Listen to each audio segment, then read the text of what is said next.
So about that time, Oz gets back to you. He says that spies a Lizardfolk Man unloading cargo crates at the eastern dock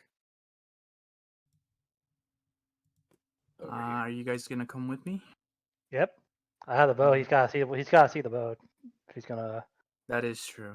tell Okay. us what he can do I with would rather avoid the docks.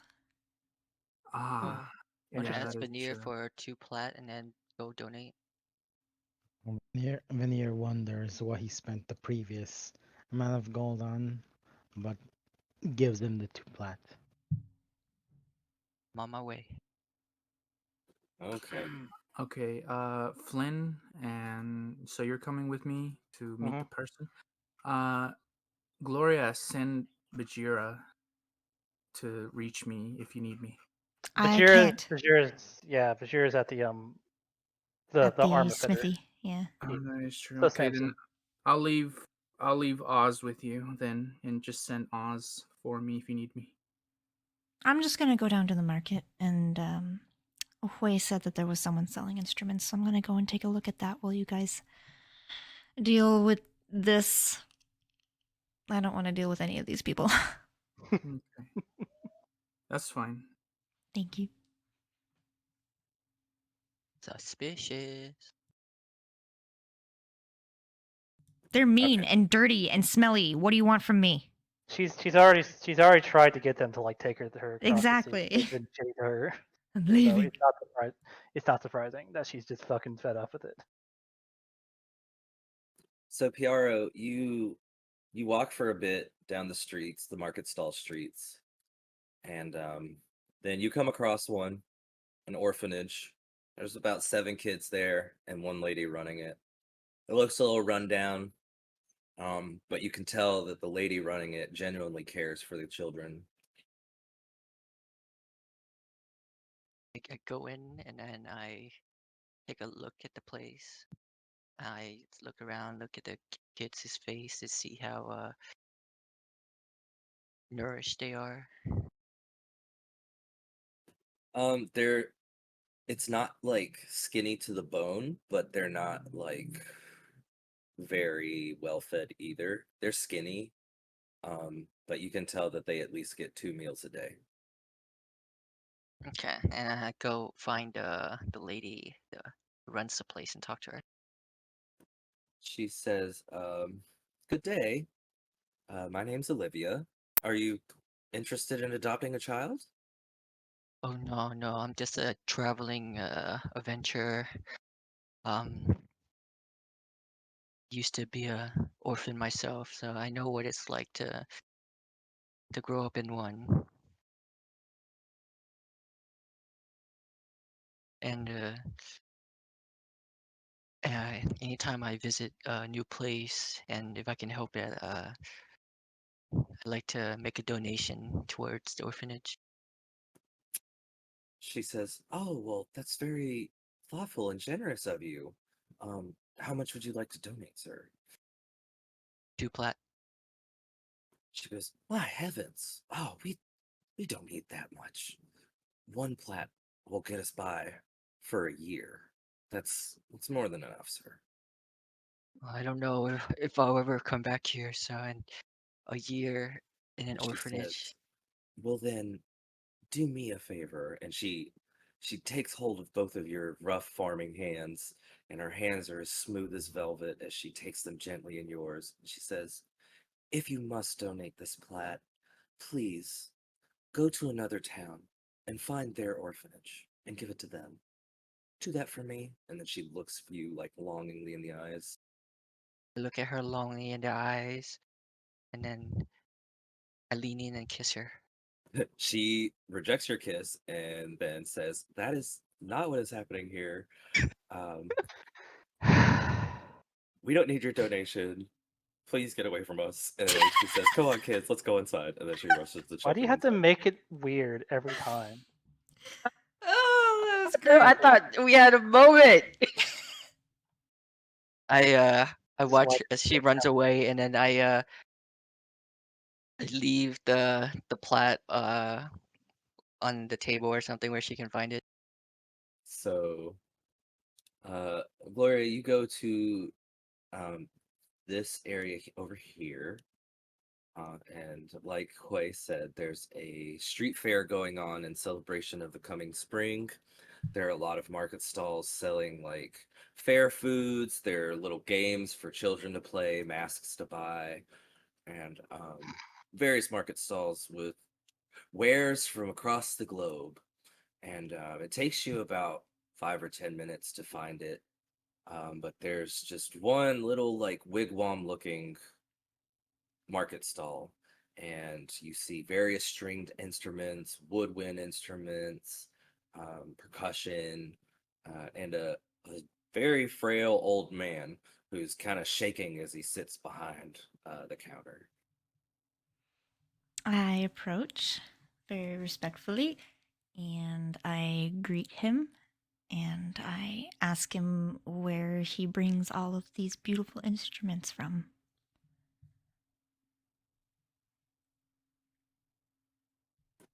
He, without speaking, he um, he raises his hand and gestures towards the stringed instruments with his arms stretched out and shaking. And his eyes are just barely being held open. This person's very old. Okay.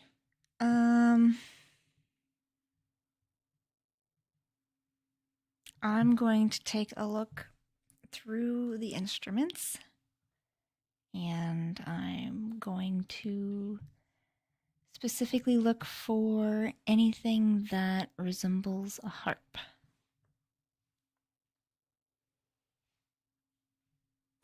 So you see a few lutes, you see some mandolins, and then tucked in the corner, you find two harps. Are they within range for me to touch them? Yes. Okay. So I look back to the man and I ask him if it's all right if I take these down to take a look at them. He gives a shaky nod. Yes. Okay. So I reach up to the first harp that's closest to me and I take it down to inspect it. Is there anything that stands out to me about it or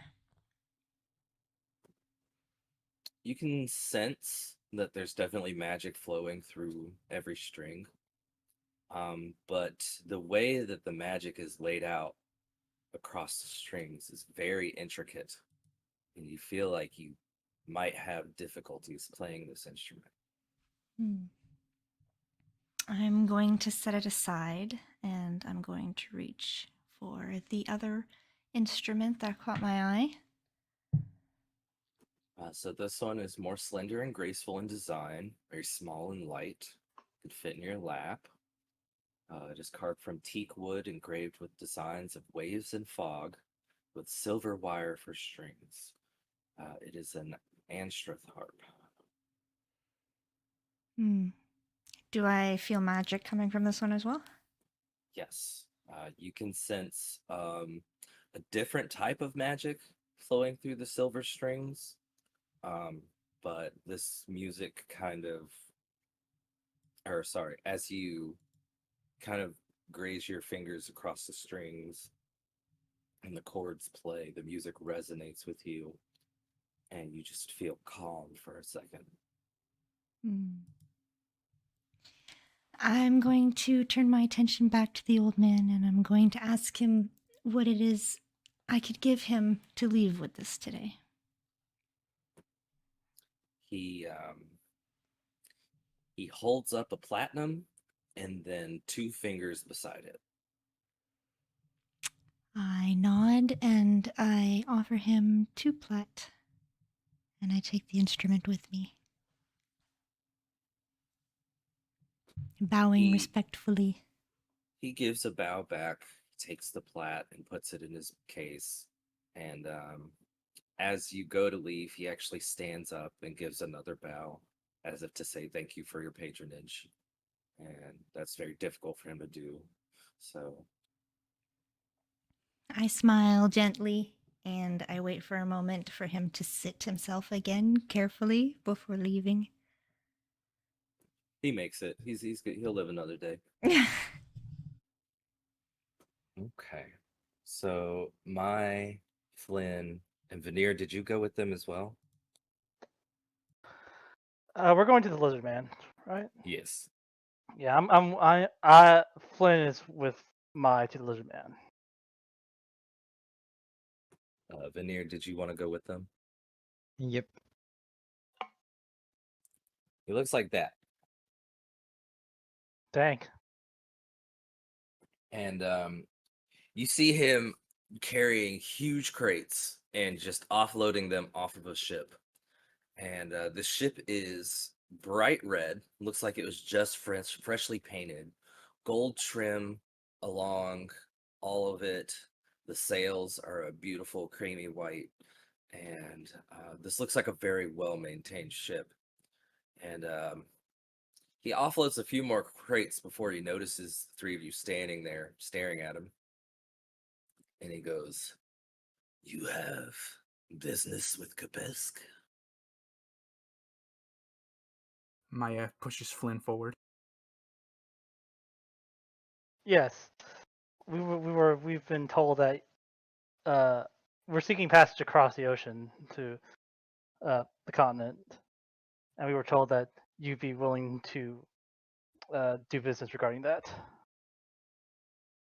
He stares at you and he goes, "The waters are dangerous, friend.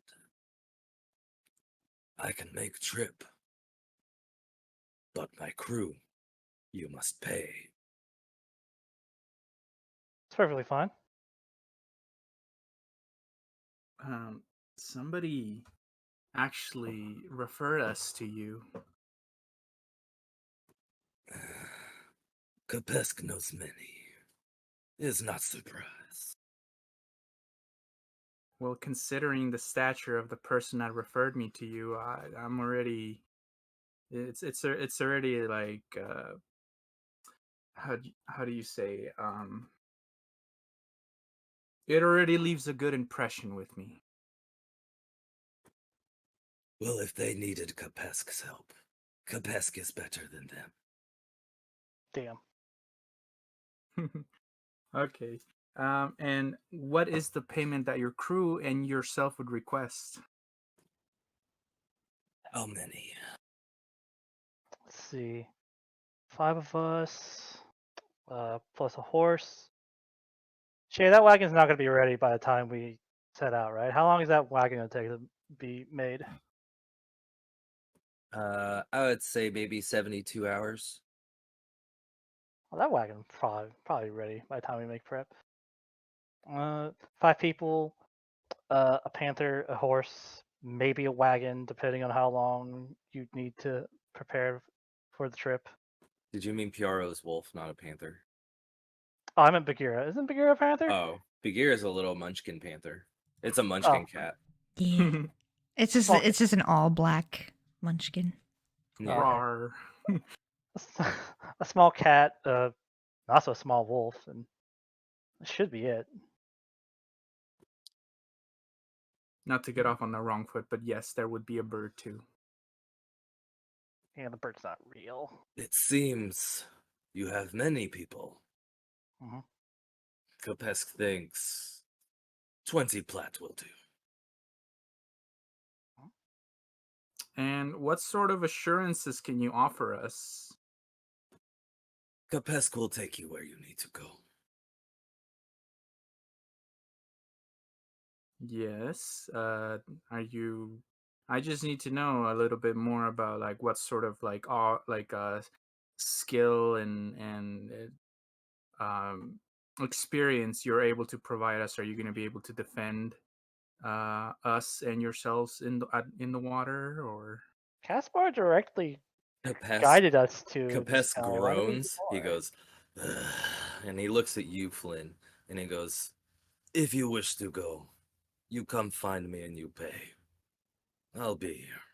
And then he pats you on the shoulder and he goes back to offloading stuff from his boat. Why did you do that? I'm sorry. When task force direction, well, I don't know why you need more assurances than I task just force. felt that it was direction. like I just felt that what was going through my head was that I want to make sure everyone is taken care of, not just us, their crew as well. Like that's all. It might have come off the wrong way, but once we see him again, because we will see him again, I'll apologize to him. Also, for speaking out of turn, I'll provide a little bit more than the rest of the group. Kapesk offloads another crate, and he says, "My men, they are tired. Give them a week." Do you want your payment up front? We can pay it right now. We could also put down a deposit if you like. It's up to you. He stretches out his lizard hand, and he says, "You pay now." Okay. It's just me. Yeah, we gotta figure out how we're gonna split this. I'll So pay it's- 7. My pay 7. Veneer pay 6. I think. Wouldn't Gloria want to chime in? Gloria's not here. Okay. You guys both pay 5 each, and I'll pay 10. And if Gloria wants to reimburse me, she can. Okay. How does that sound? I'm fine with this. Okay. Why is it? Can Huh? Nothing. Never mind. Okay. Can I hand him the money? Just because I want to show that I was serious. I didn't mean anything bad. Yeah. He So- takes your money, and he looks at it, rolls it around in his hand, and then he elbows his quartermaster, and then he throws it at him, and he says, "Pay them in. We will be ready for you in 1 week, friend. We have business to attend to." And like a minute after you leave, you can hear hooting and hollering from the boat, and like They're probably going to be having a party that night. Just got here, already got another job. Like, Yeah. damn, son. Yeah. Let's fucking go. Do you think and that by was the way, all of the rest of them, they were all human. Like the sailors on that ship are human. all right? Cool. That's cool. That the lizard. Well, that you focus. saw. That you saw. So dawn of the next day, you wake up, and I know everybody has things they want to do. So we got a week to find out what the hell is up with the weird way stalker. Well, Stalker happens tonight. If it's the next day, Stalker happens tonight. Okay. So we need to make a plan. Through the Yeah. night, I made an experimental healer, an experimental elixir of healing. Okay, sounds good. And I I also tuned to my traveled instrument. astral planes for 5 minutes before I slept. Okay, we can do that. The next morning, I like pick up my horse, pick up my wagon, pick up my armor. Yeah, I would like to go and get Bagheera. Glory, tell us Not the about wagon. The wagon's 3 days, right? Yeah. about the ambush, yeah. Yeah. I am not walking around nude. Ain't nobody tell me nothing. I got the horses in the back.